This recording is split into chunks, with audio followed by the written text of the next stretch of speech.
All right, Mr. Garimella, if you could tell us something about yourself and your company. I'm from Hyderabad. Our company Vega Conveyors Automation Ltd is 13 years old and based out of Hyderabad. I'm the founder director, and my colleague Sai and I, two of us started it. We have been childhood classmates, and then we did engineering together and started this company. And my professional background is I've done my engineering in electrical electronics, worked in IT company for a few years in Patnis, and then started this company. When the entire country was moving towards IT, I moved away from IT and got into hardcore engineering. And we have our facility in the western part of Hyderabad, and we have some captive vendors in the eastern part of Hyderabad. So we have altogether about 2 or 3 factories in 2 different locations. That's how we manage. The bug wasn't there in the beginning, but probably caught on when I was 28, 29 years old. It was something that was not giving me happiness. So we deliberated for a couple of years to do something. And since I was from IT, my obviously heart was to start something in IT industry. My colleague who's from hardcore mechanical engineering was keen on starting that. And then I jumped from the bandwagon onto this. Yes, once I started it, entrepreneurship takes you on a natural high. In the beginning, of course, it's real hard work. It isn't easy. You almost burn midnight oil for no benefits. You don't earn money. In fact, on the contrary, you lose money. So first 3-4 years of our entrepreneurship was exciting in retrospect. But if you had to ask me then, I would have said I'll give it up and then go back to working. Coming from IT background, I was used to a very cushy lifestyle, air conditioned offices and all that, and directly jumping into a workshop in a greasy environment. That was real hard work. And there was a point of time when we started, we thought, I'll chuck it all, go back, because we were bleeding to the point of almost death. We're the first generation entrepreneurs. But then something in me was telling me, no, be resilient and you'll see the fruits. We almost burnt ourselves and gave it up. Both of us said, we'll call it quits, and I was thinking of jumping back into IT and taking up a job. But then we told ourselves, we dwelled deep into our thought process, deep into what we actually like, our passion. We had a strong fire in our bellies, and when we got into actual thought process, both Sai and I said that we should give one more chance and jump the level. We are at this level, we have to give it the best shot, jump into another level, change our factory environment, change our business model, do everything. So we changed our business model, we changed our factory environment, we changed the location and gave it our best shot. And that was perhaps, in retrospect, that was one of the best shots we had given. And then we haven't looked back ever since. Our turnover in the year 2002 was 5 million. And now we're talking about 250 million. So from 5 to 250 in about 13 years. It was an exciting journey.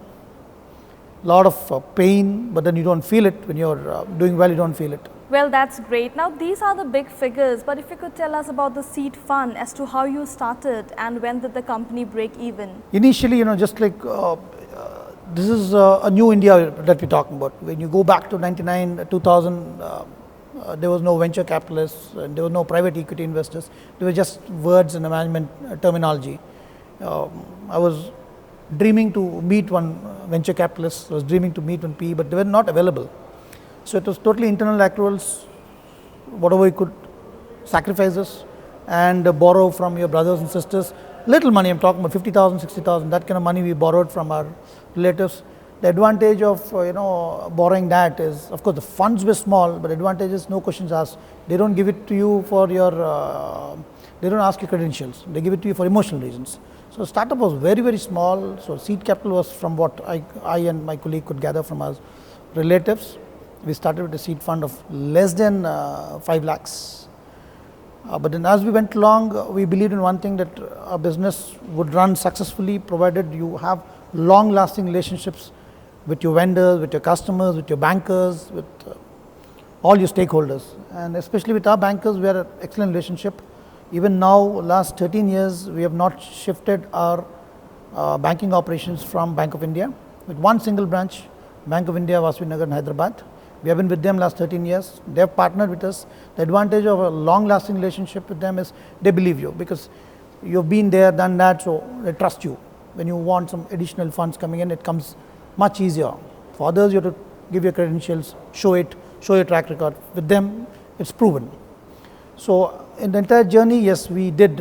Being first-generation entrepreneurs, finance was the most difficult thing.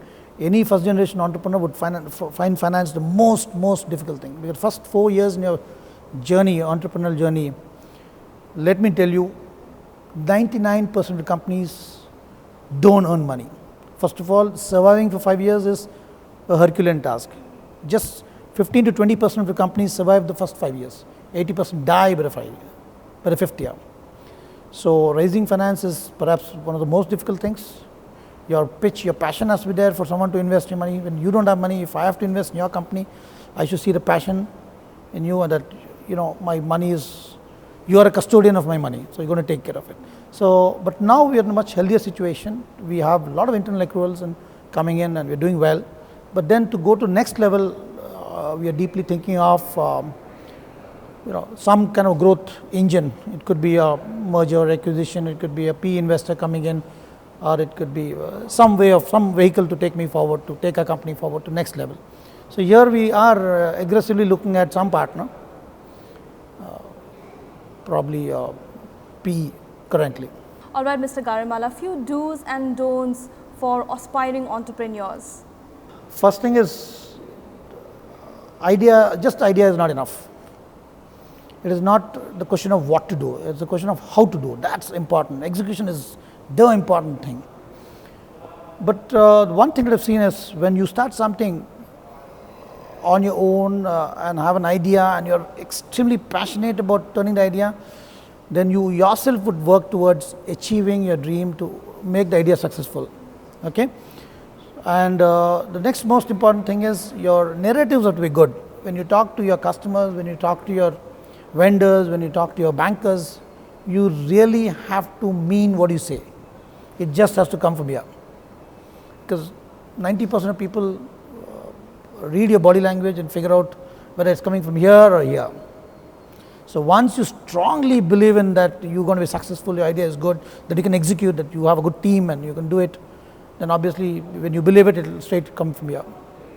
So believe in that idea, make it work, and the important thing is now, of course, the changing India. So it's easier to get finances, not as bad as it was for us.